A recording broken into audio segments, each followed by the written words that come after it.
Hi all, ഇന്ന് നമ്മൾ ഉണ്ടാക്കാൻ പോകുന്നത് നല്ല മസാലയോട് കൂടിയുള്ള ഒരു കൂന്തൽ ഫ്രൈ ആണ്. അപ്പോൾ അതിനായിട്ട് ആദ്യം തന്നെ ഒരു ചട്ടി എടുത്ത് അതിലേക്ക് ആവശ്യത്തിനുള്ള ഓയിൽ ഒഴിക്കുക. വെളിച്ചെണ്ണയാണ് നല്ലത്. ഇനി അതിലേക്ക് അരിഞ്ഞു വെച്ച ഒരു 1/4 കഷ്ണം ഉള്ളി, അത്രയും മതി. പിന്നെ ഒരു പച്ചമുളകും കൂടെ ചേർത്ത് നന്നായിട്ടൊന്ന് ഇളക്കി ചെറുതായിട്ടൊന്ന് വഴന്ന് വരുന്ന സമയത്ത് നമുക്ക് അതിലേക്ക് ചതച്ച് വെച്ച ഇഞ്ചി വെളുത്തുള്ളി ഒരു ടേബിൾ സ്പൂൺ വരെ ഇട്ട് കൊടുക്കാം. പിന്നെ അതിലേക്ക് ആവശ്യത്തിന് കറിവേപ്പിലയും അതും കൂടെ ചേർത്ത് ഒന്ന് ചെറുതായിട്ട് വഴന്ന് വരട്ടെ. നല്ലൊരു മണമൊക്കെ വരുന്ന സമയത്ത് അതിലേക്ക് കഴുകി വെച്ച കൂന്തൽ, ഇതൊരു 2 മീഡിയം സൈസ്ഡ് കൂന്തലാണ്.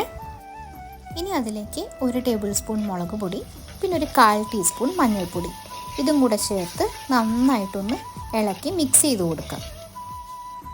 മിക്സ് ചെയ്ത് ആ മസാല കുത്തൊക്കെ ഒന്ന് പോയി കഴിഞ്ഞാൽ അതിലേക്ക് നമുക്ക് ഒരു ഇച്ചിരി പുളിവെള്ളം അതും കൂടെ ചേർത്ത് ഒന്ന് നന്നായിട്ട് മിക്സ് ചെയ്ത് അതിലേക്ക് ആവശ്യത്തിനുള്ള ഉപ്പും കൂടെ ചേർത്ത് കൊടുക്കാം.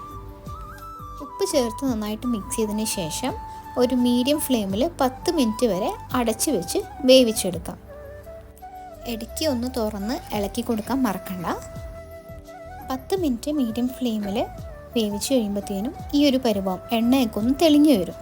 ആ ഒരു സമയത്ത് നല്ല കട്ടി തേങ്ങാപ്പാൽ ഒരു 1/4 കപ്പ് അതിലേക്ക് ചേർത്ത് കൊടുത്ത് നന്നായിട്ട് മിക്സ് ചെയ്യാം. ഇത് കണ്ടിട്ട് ഇത് കൂന്തൽ കറിയാണോ എന്ന് വിചാരിക്കേണ്ട, ഇത് നമുക്ക് നന്നായിട്ട് വറ്റിച്ച് കുറുക്കിയെടുക്കാനുണ്ട് കേട്ടോ. 10 മിനിറ്റ് മീഡിയം ഫ്ലെയിമിൽ അടച്ച് വെച്ച് കഴിയുമ്പോൾ നമുക്ക് നന്നായിട്ട് വറ്റി ഈ ഒരു പരുവത്തിലായി കിട്ടും. ഇടയ്ക്ക് ശ്രദ്ധിക്കണം, അടിക്ക് പിടിക്കാണ്ട് നോക്കണം. ഈ സമയമാകുമ്പോഴത്തേനും കൂന്തൽ പാകത്തിന് വെന്തിട്ടുണ്ടാവും. ഇനി തുറന്ന് വെച്ച് ഒന്ന് കുറച്ച് സമയം ഇതുപോലെ ഇളക്കിയിട്ട് കൊടുത്ത് വറ്റിച്ചെടുക്കാം. ഇനി ഒന്നുമില്ല, കൂന്തൽ ഫ്രൈ റെഡിയായി. ഇത് പത്തിലിൻ്റെ കൂടെ ആയാലും ചോറിൻ്റെ കൂടെ ആണെങ്കിലും അടിപൊളിയാണ് കേട്ടോ. അപ്പോൾ ഇതാണ് നല്ല മസാലയോട് കൂടിയുള്ള കൂന്തൽ ഫ്രൈ.